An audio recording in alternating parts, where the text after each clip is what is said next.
Hello, and welcome to the AMA's Steps Forward podcast series. We'll hear from healthcare leaders nationwide about real-world solutions to the challenges that practices are confronting today. Solutions that help put the joy back into medicine. StepsForward.org. Hello, and welcome to this episode in the AMA Steps Forward podcast series. I'm your host, Dr. Kevin Hopkins, a family medicine physician and a senior physician advisor here at the AMA. 73%. That's the percentage of family physicians who are considered to be working in an employed model, contracted by a single specialty or primary care group, a health system or health insurer, or some other large organization. We know that choosing this type of employment often involves trade-offs, balancing autonomy, flexibility, and influence with predictability, security, and stability. By nature of our training, most of us were not taught how to practice our own well-being, especially in the context of being employed. To discuss how to be employed well, I'm joined by our guest, Dr. Mark Greenawald, family physician, professor, and vice chair of the Department of Family and Community Medicine at Carilion Clinic and the Virginia Tech Carilion School of Medicine in Roanoke, Virginia. Thank you for being here with us today, Dr. Greenawald. Thank you, Dr. Hopkins. It is a pleasure to be here, and I'm greatly looking forward to the opportunity to having this dialogue with you around being employed well. Oh, so am I. I know that we're all going to have a lot to learn and probably a lot to share as a result of our discussion. So, Mark, in 2022, you co-authored an article published in Family Practice Management, which is a publication of the American Academy of Family Physicians. And that article was titled, How to Be Employed Well, Optimizing Your Professional Satisfaction. In that article, you explore how being an employed physician and being well shouldn't be mutually exclusive. And you offer some tips on how to do both. But before we really dig into that, would you mind telling our listeners a little bit more about yourself and your background? Sure. As you point out, I'm a family physician by training and have spent a lot of time both in medical education as well as in various capacities of physician leadership, including some time as our dean of students at the Virginia Tech Carilion School of Medicine, which was a medical school started in 2010, affiliated with Virginia Tech. Presently spend a lot of my time focusing on both well-being and leadership development. And in many ways, what we're going to be talking about today is at the intersection of those two things. We know that how one is led or the leadership structure that one works under has a huge influence in terms of one's own well-being. And that's some data that came out actually through the AMA and the work of Christine Sinsky. And so really looking at the challenge of saying, how can we begin to make headroads into the whole idea of physician well-being and physician burnout, to me in many ways comes through leadership, and in this case looking at leadership through the employed lens. By disclosure, I've been employed my whole career, starting with my residency where I was employed at the University of Virginia. Then I was employed by the United States military as a naval medical officer for 5 years. And since 1995 have been employed as part of Carilion Clinic, which is a integrated multi-specialty group here in Roanoke, Virginia and the Southwest Virginia area.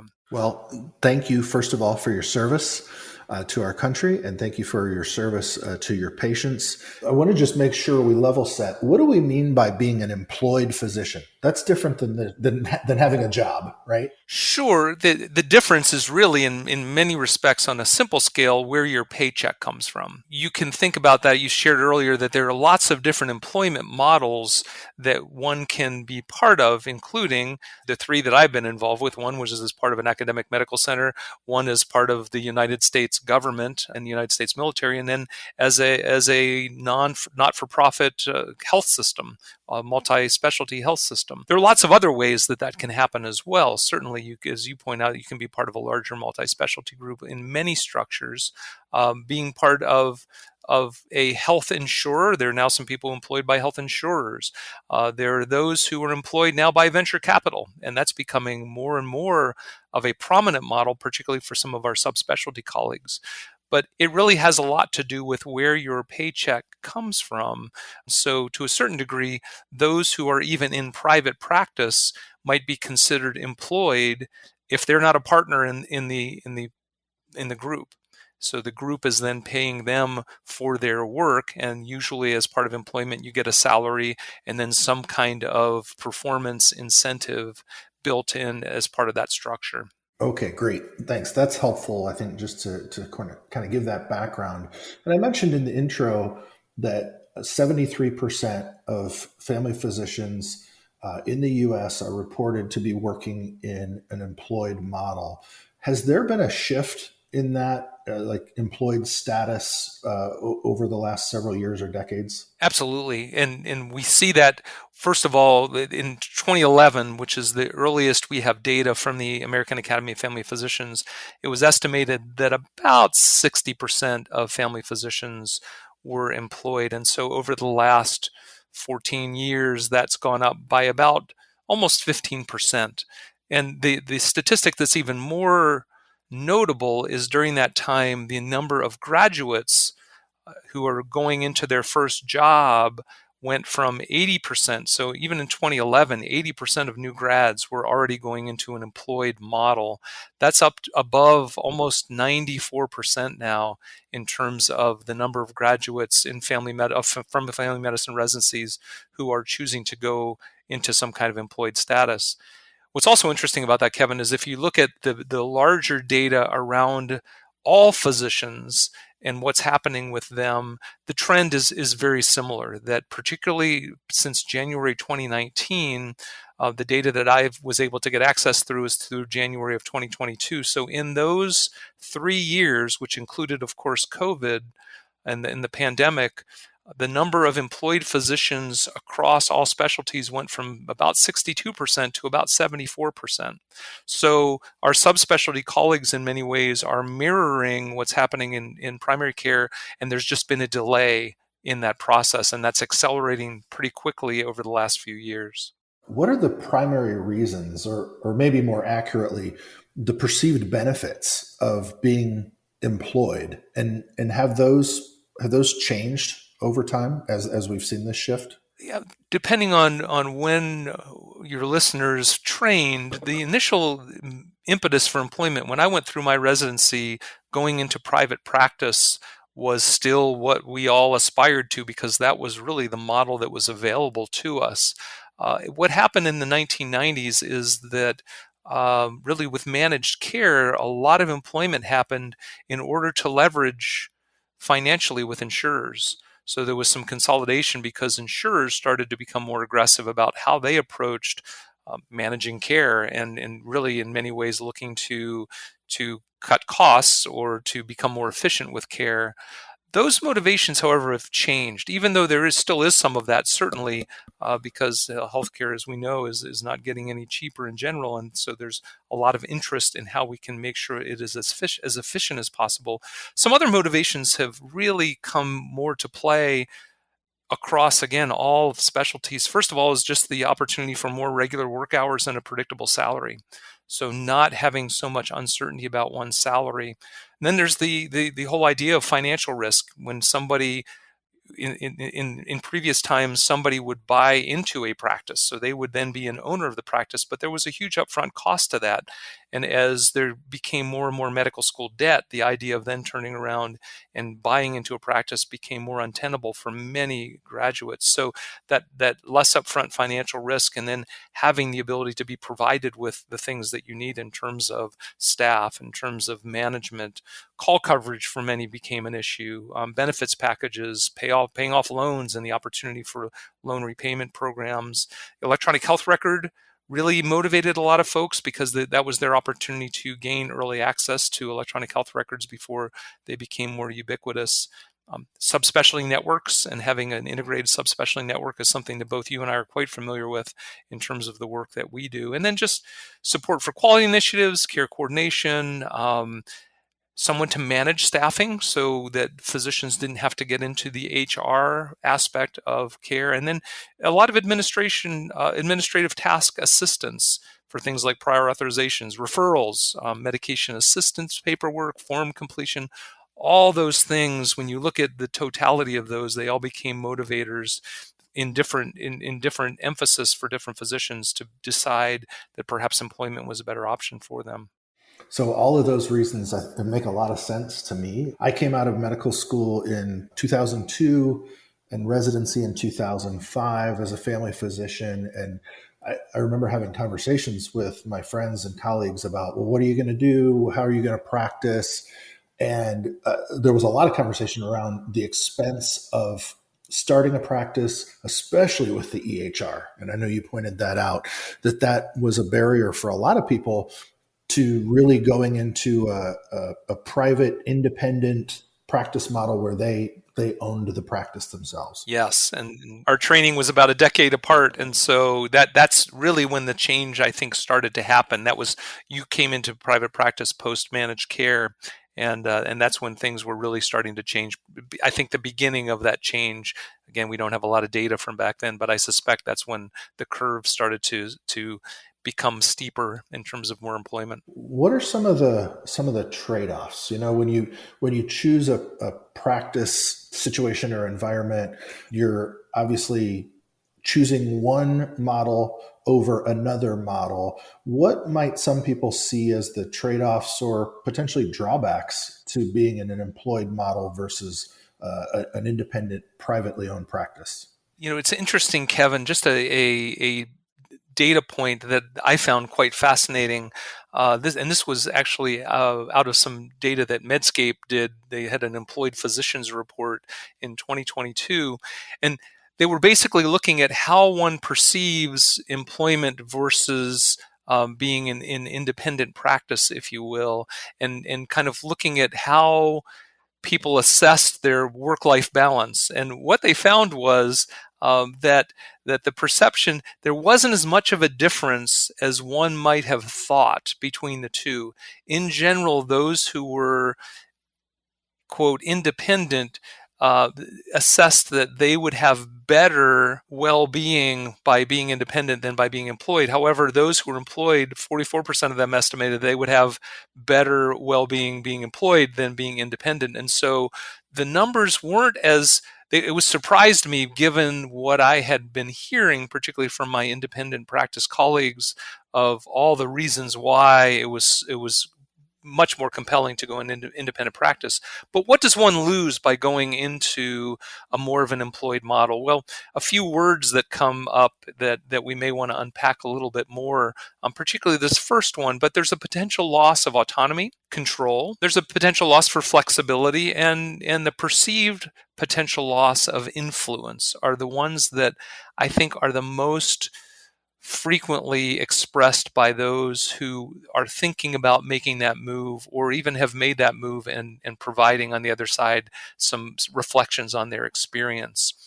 And that would include things like, when one is in more independent practice, you likely have more control over even things like your income. You can decide, if you work a whole lot harder, you will be able to benefit more from that directly. Whereas a lot of times in an employed situation, you have a contract model that will in some ways attenuate that potential in terms of particularly upside income. Or you also have the opportunity in an independent practice of saying, I'd like to earn a lot less and just work less. And it's easier to set up that structure than it would be in an employed model. Okay. Yeah, we will come back to some of those words that you used, especially autonomy, because I want to ask you a specific question about that.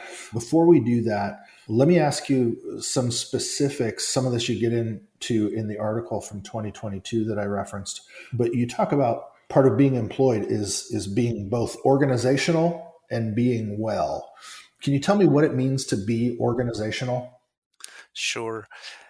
And Kevin, I think it's important to point out as we start this part of the conversation that we physicians may have learned, again, depending on when one trained, how to work on teams, particularly medical teams, and the emphasis of that has certainly increased over the last 2 decades.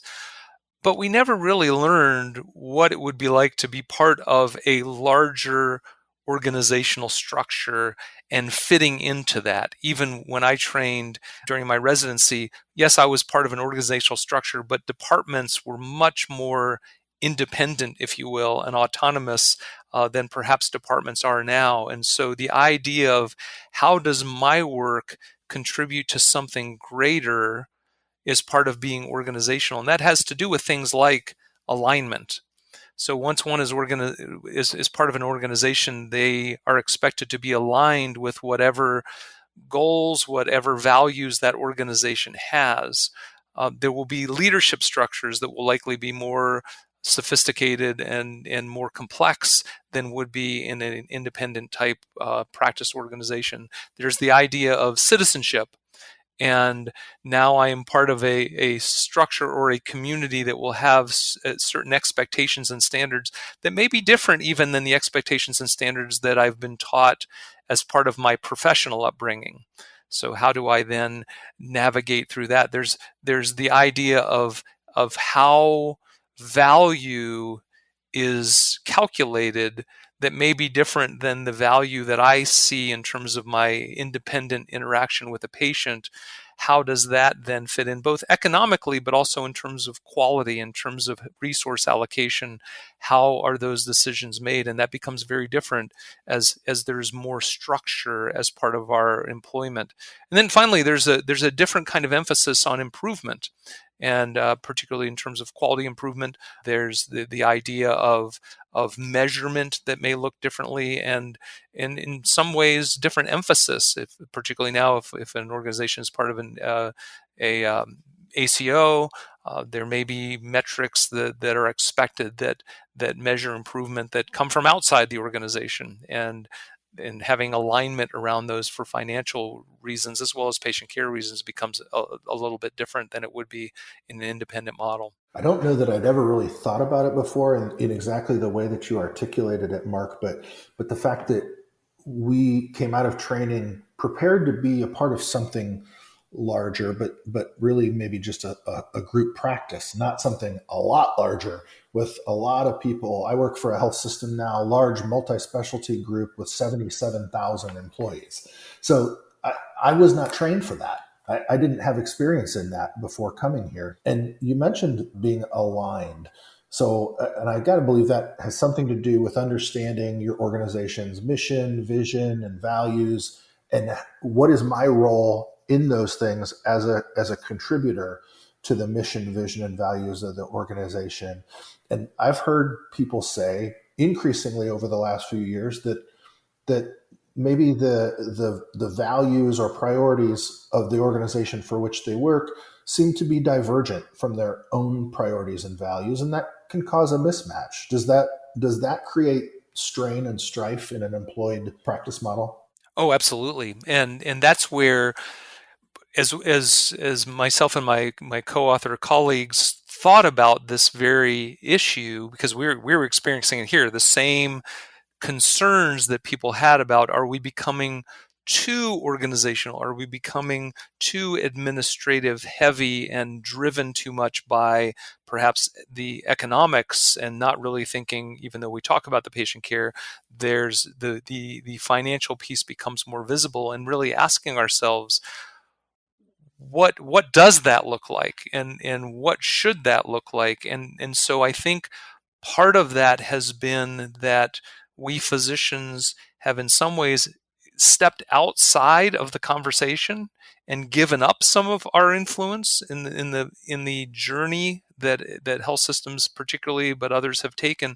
So coming back then to saying, if that becomes something that there's a tension because we feel like the organizational values have drifted from our own, our answer to that was, okay, you have two options: either leave the organization, or how do you more effectively engage the organization in a dialogue around those values and priorities so that the physician voice becomes part of the conversation? And then again, that gets back to being organizational. How do you then come to some kind of conclusion about that works for everyone? And that means that for our administrative colleagues, understanding what it truly means to be patient-centric from the eyes of a clinician, and in this case, a physician. But from our physician colleagues, really understanding better, what does it mean to be organizational, and what kind of compromises may we need to make without compromising patient care necessarily, but maybe compromising some ways that we think things should be done, and understanding that sometimes as part of a bigger team, that's not always going to be the case, and how to navigate that then. Working in a large health system, especially, there's so much to track, right? There's metrics, we measure everything, and it can be difficult to keep up with. What are the objectives and key results, or the most wanted improvements, or the key performance indicators, or however your organization gets organized around those. How can we really understand how our work is valued and how we do bring value to the organization? Is that something that we can tell based on like what the compensation model is? What would we look to identify, well, here are the things that matter most? Yeah, and I think that there are many layers to it. It's a really important question. Thinking about, first of all, asking that question and really understanding from the very start. And I think this is step one, I think, of really becoming organizational, is as one enters into an organization, really understanding what is expected and what is valued, and making sure that in some ways that aligns with our values. Again, there are going to be some things that we may say, yeah, that's maybe not as important to me, but I understand why from an organizational perspective that would be important. And making sure that whatever we say would be our core values are not being violated in that process. So as you point out, compensation is one way, an important way that we may often estimate how we're valued. And certainly it makes a statement from an organizational perspective, how they value your work. But as you point out, that's not the only one. Productivity can be a way that an organizational values work. And certainly we are not alone here at Carilion Clinic in terms of understanding that patient access is a really important part of what we offer, particularly in my world of primary care. And so making sure that we are able to see patients in whatever context that we have our structure is set up to do, so that we're able to see patients. Value may be about innovation and about bringing new services or new products into an organization. Again, that's going to vary by the organization. Some organizations greatly value their brand. You work for one of them that, you have an international reputation at the Cleveland Clinic. And so that brand and reputation brings value. So as you do good work, and as you do work with organizations like the AMA, with the backdrop of coming from the Cleveland Clinic, that brings good reputation and brand to your organization. Value-based care, of course, has brought a whole new realm of that in thinking about population health and how we do that. Organizations are going to value referral patterns and the downstream revenue that is produced in that process, depending on where one is in the structure. And then you get into things like cost savings and, how is that valued, and how does my work bring value by doing that? And many organizations, certainly ours, and I suspect yours, values how we as physicians and clinicians interface with the community. All those different ways go well beyond just compensation and productivity, and understanding that as one gets into an employed model can really be helpful in terms of making sure that there's not bitterness as those then values are lived out. Yeah, all great points. And probably most people in an employed model, their compensation is derived from multiple sources like that. It's probably less common today for it to be strictly based on productivity. In my organization, we have an annual professional review, and they take into account things like your productivity and how busy you are, but then also your quality metrics, your patient satisfaction scores, outcomes, all of those things that really matter to our organization. Plus, then there's this general bucket of, I think you referred to it as organizational citizenship. And do you put a good face on the organization? Are you involved in things outside of just direct patient care? Are you on committees? Are you, how much are you involved in the well-being of maintaining the mission of the organization? And like you said, building the brand. So I think it's great for us to think about all of those possibilities. And we could spend a lot more time talking about this, but I want to talk about the other side of sort of this coin. We talked about being organizational. What about being well? What does that mean? Is it different? How is it different from being organizational? And how can we really match those two things together so that it's a mutually beneficial relationship for both the employed physician and the organization they work for. Kevin, I like to think about a well-being continuum in general, kind of going from being burned out or distressed in some ways to being in survival mode. And then in the middle of that being fine being kind of just neutral, everything's okay, but not great, to being well, and then to be and then to be thriving. So burned out, surviving, fine, well, and thriving. And I think it's important, no matter what one's employment status, to begin to define for yourself, what does that look like for you? Because I don't think there's one way to be well. I think there are pathways to get to that, though, in terms of the structure of the work that you're doing. So defining for yourself. And then I would think the other part of that is understanding how the organization may define that. Does the organization, think it's okay to work, 100 hours a week? And that's fine because we've had people who've done it before, and therefore we think that you can do it. Does that fit in with one's value structures? But then to start to say, what are some advantages of being employed that may actually enhance one's well-being? We talked earlier about the idea that, being part of an organization brings you some structure that you may not have in private practice, and potentially brings some boundaries that you may not have otherwise in terms of time off, call coverage, all those types of things. So those are things that can actually contribute to a lifestyle that's desirable for many physicians, to make sure they have time away from work to recover. So that becomes really important in terms of thinking about what well-being might look like within an organization. But again, also always coming back to the individual, and how does one define that for themselves becomes essential. And I worry sometimes that many of our colleagues really haven't defined well, okay, I'm not well right now, but what would it really take to be well besides retirement, which again sounds glamorous, but for many of us that's decades off, and so that's probably not a good answer. Are there some specific points of frustration that are common to physicians in this area of defining and being well? Yeah, and two of them come back to the words that we used earlier: autonomy and control.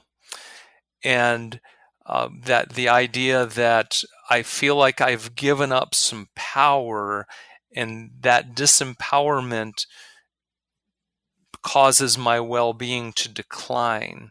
And so part of what we talked about as we created this paper, and really this paper came about because we were trying to, as leaders within our organization, try to come up with some answers for the questions that our own colleagues were asking and the concerns that they had. And a few of those things really come back to some important, I think, a few important areas of focus that become important in an organization to be well within that. The first one it has to do with employment and onboarding, and those who are employed understand that those are terms that are used that you don't hear as much about in the non-employed world. But how do we make sure that people start out well by understanding all the things that we've just talked about in terms of organizational values, organizational expectations? So from the very start, even before one signs the contract, they really understand what the expectations are, so they don't show up on day one and are immediately disappointed. So that becomes really important, is making sure you want to ask questions up front, I would contend, regardless of what employment status you're going into, but really as part of an organization becomes equally important. And then from the very start, becoming active. What we heard a lot from folks in terms of this mythical idea of being employed is: you provide me a salary, you provide me benefits, you provide me a management structure and employees, and then you leave me alone. And of course, that's unrealistic, and also an incredible setup for disappointment. And so taking an active approach to one's practice and saying, just because I'm employed doesn't mean that I'm going to sit back, that I would contend you have even more opportunity, first of all, for leadership. And I think more taking on leadership opportunities becomes even more important. So really taking from the very start, recognizing I'm a leader, and therefore, how am I going to help build the kind of culture within my practice that I want to work in, that is in line with whatever the values are and the aspirations or goals of the organization. So, and then Kevin, when you think about financial well-being, really understanding how to, what I call, optimize your income. So not necessarily maximize your income, though that may be something you want to do, but to really be able to say, what kind of income do I want to have that also provides me the other things that I want in my life, because I've defined what well-being looks like for me. So really understanding things like contract structure, benefits, and really what optimization would look like, and in some ways what the organization's goal for you is around some of those things becomes part of being well. And then improvement, I think, is part of that as well. That I think part of our well-being as physicians is having meaning in our work. And so as one really looks to say, how can I measure that I'm actually providing good care? Not just, I have a good and kind feeling that I'm providing good care and I'm enthusiastic about it, but what are some objective measures that I can use and the organization may think are important that can help me feel like I'm actually providing good care to my patients? So being about that from the very start, I think, can enhance our well-being as well as the organization's well-being at the same time.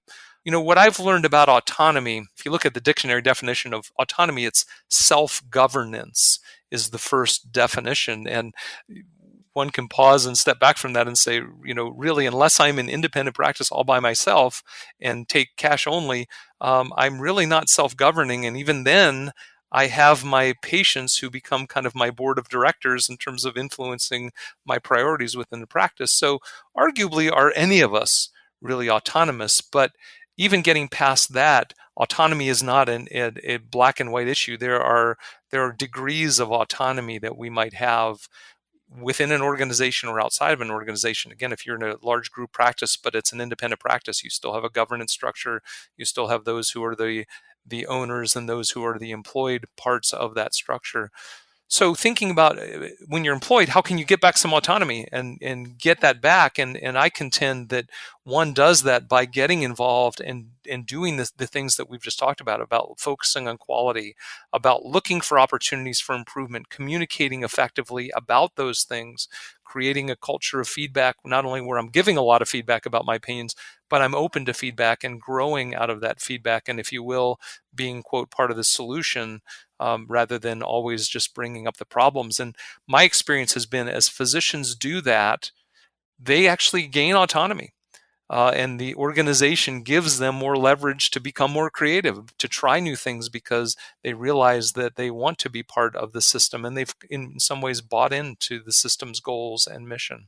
I want to go briefly back now. I mentioned I would bring this up again, but we've used the word autonomy. What does autonomy mean, especially in the context of the practice of medicine in 2024 and beyond? Yeah, it's a great question, Kevin, and an important one, because it is something that we hear a lot in terms of just the literature in general, and many people use that as the compelling reason why someone should stay independent, in terms of this sense of losing autonomy. So what I like to think about autonomy is degrees of autonomy. And so you can go from complete self-governance to total lack of autonomy. And most of us are living in between there. So we're using the word autonomy, but we do have some autonomy, just not necessarily as much autonomy as we think we should have. And that becomes, I think, the sticking point. Is it's not about whether or not one has autonomy, but it's about the degree of autonomy. And even in an independent practice model, let's say a privately owned single group practice, you're still going to have a leader of that practice. You're still going to have partners, most likely, in that practice, and then a group of partners who are, or a group of workers who are not employed, that are aspiring perhaps to become a partner or need to buy in to become a partner. So I think we really owe it to each other as a physician community to really talk about that term and become honest about what it is that we're really meaning, and what it would take then to be in an employed status and have more autonomy than perhaps we have now. Yeah, that's super helpful. And I think there's probably even some specific domains in which physicians mean that autonomy. Any other pearls of wisdom you want to share with our audience, Mark? Anything that you didn't get to share in our conversation today? Kevin, this has been a rich conversation, and I would love for this to stimulate a dialogue around how we as physicians can advance this process and allow ourselves to become even more effective in terms of being organizational. we know that the trend for being employed, while it may vacillate, it's likely not going to change anytime soon. And maybe we've reached a plateau, maybe not. It depends on a lot of forces that are sometimes some within and some beyond the control of physicians. But the fact is that in your and my career, certainly the majority of us are going to be employed. And so learning how to do this well, I think, becomes essential for not just our career success, but also for our professional and personal well-being. And so I think it's a worthwhile investment for folks to really give this some consideration and perhaps talk amongst themselves within their organization about how they can do this better. Well, I couldn't agree with you more, Mark. When I first read this 2022 article, I, of course, read it through the lens and from the perspective of an individual practicing physician. But then I thought about it and I thought, this is actually really good for health system leaders, too. If you want to know what matters to physicians, what matters most, and what helps us to feel valued, you wrote a lot about it here. So thank you. Dr. Mark Greenawald from Carilion Clinic and the Virginia Tech Carilion School of Medicine has been our guest today. AMA Steps Forward has many resources to support you on your journey toward professional satisfaction, including the Wellness-Centered Leadership Playbook and what to look for in your first or next practice toolkit. Check out the episode description for more resources, and until next time, stay well. Thank you for listening to this episode from the AMA's Steps Forward podcast series. Steps Forward can help put the joy back into medicine by offering real-world solutions to the challenges that your practice is confronting today. We look forward to you joining us next time on the AMA's Steps Forward podcast series. StepsForward.org.